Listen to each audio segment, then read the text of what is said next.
नहीं आना आ गई तो मैं कहना ना बाजी जी मैं पास नहीं कुछ नहीं आएगी नहीं 2 मिनट लगना बना के मारना लुका के रखी बस तेरा तो उन्होंने का घर कट्ठा जी ਉਹਨਾਂ ਨੇ ਘਰ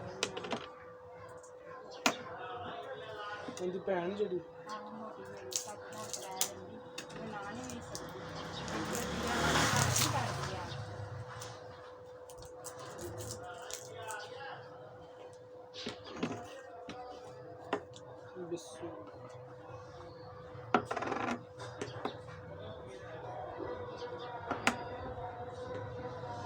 ਤੇ ਭਾਈ ਕਿਸ਼ਨ ਕਿਹੜਾ ਨਾਮ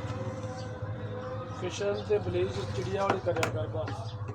ਚਿੜੀਆ ਵਾਲੀ कमाल दी चीज ਭਾਈ ਮੈਂ ਤੇ ਪਾਪਾ जिथे मर्जी कर उन्हें रंग नू साफ करना है ते फिशल मैल मूल उतार देना भावें धुप्पे कर भावें छां कर ਕਿਸ਼ਨ ਕਿੰਨੇ ਦਾ 40 रुपये का फिशल ते 35 रुपये की ब्लीच पा के सारी उन्हें खत्म हो गए सिर्फ एक ही रह गई ਬਾਜੀ ਜਿਹੜੀ ਦੀ ਤੇ ਕਿਸ਼ਨ ਕਾਟਦੀ मेरी याद नहीं तेरे याद 80 ਰੁਪਏ ਵਾਲੀ वो भी हैगी जी ਆਹੋ ਕਹਿੰਦੀ ਸੀ ਇਹਦਾ ਰੇਟ ਸਹੀ ਸਾਰੇ ਲਾ ਕੇ ਬੈਠੀ ਸੀ ਮੈਂ ਕਿਹਾ ਕਿ ਲੈ ਆਈ ਕਹਿੰਦੀ ਵੀ ਇਹ ਸੀ ਮੈਂ ਕਿਹਾ ਕਿਹੜੀ ਤੇ ਬਸ ਫਿਰ ਆਈ ਉਹਨਾਂ ਨੇ ਇਹ ਆ ਨਾ ਮੰਗਣਾ ਲੈ ਲਓ ਪਰ ਭਾਈ ਮੈਂ ਨਹੀਂ ਕਦੀ ਚੀਜ਼ ਕਿਸੇ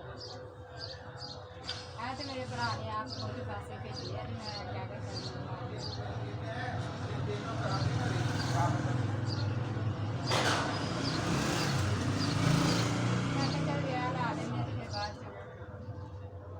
बाजी उन्होंने तो उन्होंने साफ करके आए मैं पैसे भेज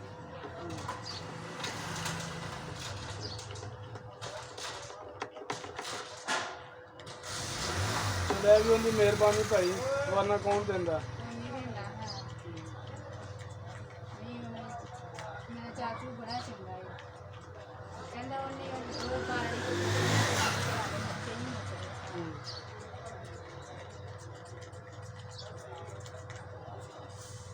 नीलू ਨੂੰ ਜਾਣਦੇ ਜੇ ਨਾ